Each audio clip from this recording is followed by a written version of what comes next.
Union government BJP అనుసరిస్తున్న ప్రజా వ్యతిరేక విధానాలను నిరసిస్తూ ఈ నెల 10వ తేదీన జైల్ భరో కార్యక్రమాన్ని నిర్వహించనున్నారు.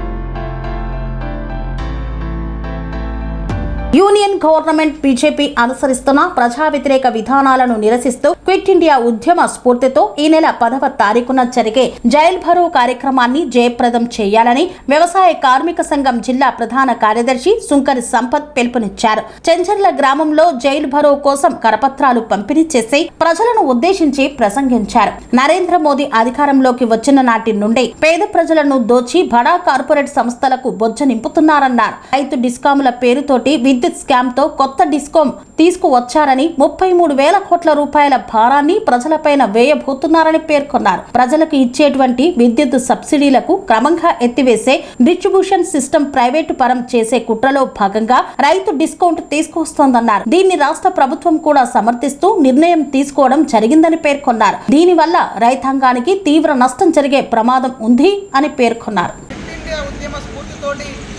ఆగస్టు 10వ తారీఖు నాడు దేశవ్యాప్తంగా సిఐటియు రైతు సంఘం వ్యవసాయ కార్మిక సంఘాల ఆధ్వర్యంలో బీజేపీ ప్రభుత్వం అనుసరిస్తున్న ప్రజా వ్యతిరేక విధానాలపైన జైలు భరో కార్యక్రమాన్ని నిర్వహించడం జరుగుతూ ఉంది. ప్రధానంగా కేంద్రంలోకి వచ్చినటువంటి బీజేపీ ప్రభుత్వం సంబంధించింది ఈరోజు కార్మికులు కానీ రైతులను కానీ అదేవిధంగా వ్యవసాయ కూలీని అట్టేట ముంచేటువంటి ప్రయత్నం చేస్తూ ఉన్నది.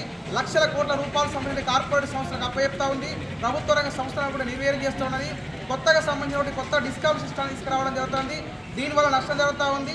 దాంతోపాటు వీబీజీ రామ్జీ చట్టం అని చెప్పి కొత్త చట్టాన్ని తీసుకొచ్చారు. పాత ఉన్నటువంటి జాతీయ గ్రామీణ ఉపాధి హామీ చట్టాన్ని రద్దు చేయడం జరిగింది. ఈ రకంగా రైతులకు 38 సంబంధించినటువంటి కార్మిక చట్టాన్ని రద్దు చేస్తూ 4 లేబర్ కోడ్లు తీసుకురావడం జరిగింది. కార్మిక సమస్యలపైన, రైతుల సమస్యలపైన, వ్యవసాయ కూలీల సమస్యలపైన దేశవ్యాప్తంగా పెద్ద ఎత్తున ఆందోళన చేయాలని చెప్పి స్ఫూర్తితోటి కేంద్ర ప్రభుత్వంలో భాగంగా ఆగస్టు 10వ తారీఖున కలెక్టర్ ఆఫీస్ ధర్నా నిర్వహిస్తున్నాం. ఈ ధర్నాకు ఈ ప్రాంతంలోని ప్రజానీకం, కార్మికులు, రైతులను కూడా అధిక సంఖ్యలో పాల్గొని జయప్రదం చేయాల్సిందిగా విజ్ఞప్తి చేస్తూ ఉన్నాం. సంపద వ్యవసాయ కార్మిక సంఘం జిల్లా ప్రధాన కార్యదర్శి కరీంనగర్.